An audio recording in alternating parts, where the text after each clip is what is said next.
Hello everyone and welcome back to Nate the Hoof Guy. Today's video, we're working on this white line right here, and I'm going to be tackling several viewer requests that I've been getting a lot lately. The first request has to do with my cutting wheel. Can you show that when it's not spinning? So here you go. What I use is a 4.5 inch rotoclip wheel. This is a flat disc.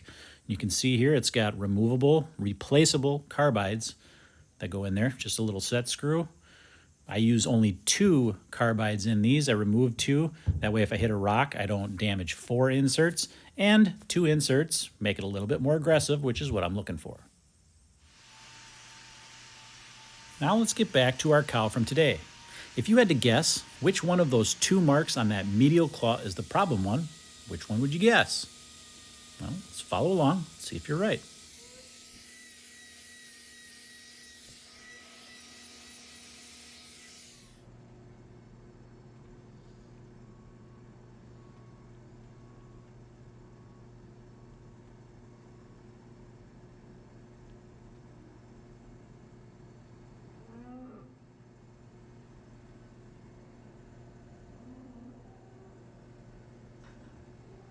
If you guessed the bottom mark, you'd be correct. And that brings us to our second question from today from Below Minimums. It says, you note about how the defect forms from the inside and slowly works its way out as the hoof grows. Have you ever caught a defect or a crack during a regular trim before it's made its way fully out? And the answer to that is, it happens all the time. Here is a prime example of one such case. If you look at this, you can see how this white line, you can see the deviation in that white line, and you can see the problem area in that.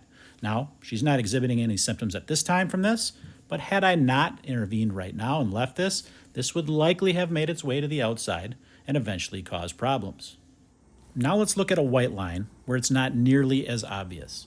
If we zoom into this white line right here, you can see that white line is not very clear here. It's broken apart. That means that that junction there is not nice and clean like it's supposed to be. That's due to the pressures inside that foot. This was a corkscrew claw. If you look up above, you can see a nice, clean white line, and then here, it kind of dissipates. That junction didn't form correctly. That's due to those pressures. Now, that's an exact spot where eventually, over time, this could happen. But because I've trimmed this foot now, those pressures have been equalized, and it's going to be that horn's going to grow normally inside there. Had I not treated that over time, you would have these perforations in that white line, and ultimately you'd end up with what we're dealing with today. Now this top mark, why was this not a problem? Well, there are marks in the sole that happen from the outside, right? Pressures from the outside. Maybe a cow slips, you're going to get those cracks on the outside.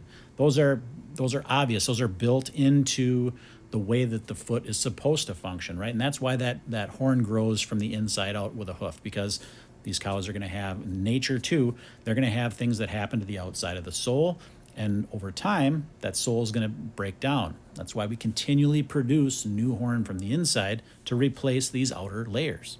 Now, all that being said, that doesn't mean that problems can't ever arise from the outside, because they can, but the vast majority of problems are linked to the structural integrity of the foot. Now, when it comes to preventing these problems from happening in the first place, that's when we do look to the outside. By creating a uniform sole through trimming and by preserving that heel depth, that creates a proper foot angle that will in turn position the bones inside the foot correctly and distribute the weight to that claw capsule and ultimately to the sole in the correct fashion. When we do that, we don't have localized areas of pressure in these white line junction areas, and therefore that allows that white line to form correctly, and we'd have far fewer of these types of problems. Same things with typical sole ulcer site problems. When we create a good foot angle, we don't have a large amount of pressure in that area of the sole, and we don't have sole ulcers form as well. So that all comes back to having a good maintenance trimming protocol in place. If we do that, if we keep that sole in a good, with good thickness, at a good angle, we're going to minimize these problems all the way across the foot.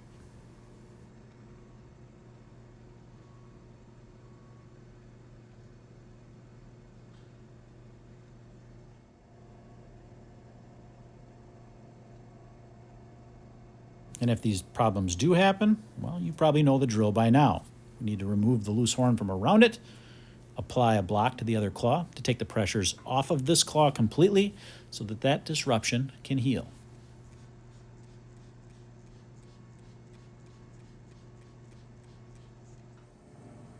As we zoom in here, you can see we've gotten step 1 taken care of. Next comes the rubber block.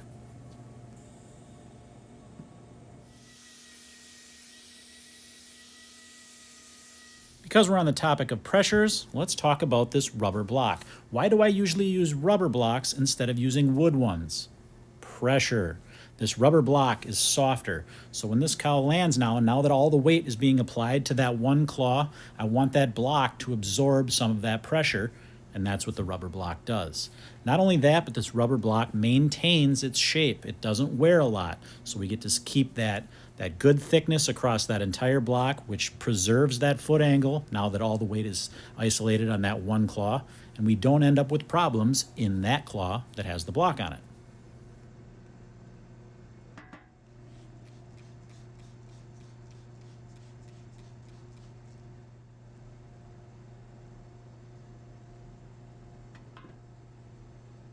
The powder I'm applying now, salicylic acid, is used to minimize the occurrence of non-healing lesions.